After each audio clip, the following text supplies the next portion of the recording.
நீ உடனே வீட்டுக்கு வர. எனக்கு பசிக்குது, ஏதாவது வாங்கிட்டு வா. ம்.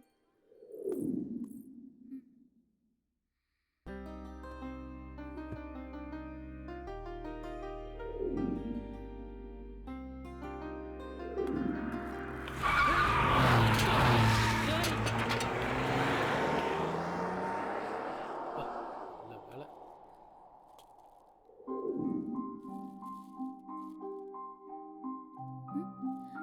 ஏன்டா லேட்டு? வீட்ல இருந்து கிளம்ப கொஞ்சம் லேட் ஆச்சு. இந்தா சாப்பிடு. எனக்கு வேணாம், நான் சாப்பிட மாட்டேன், போ. நான் நேத்து நைட்டும் சாப்பிடல, எனக்கு பசிக்குது. திரும்ப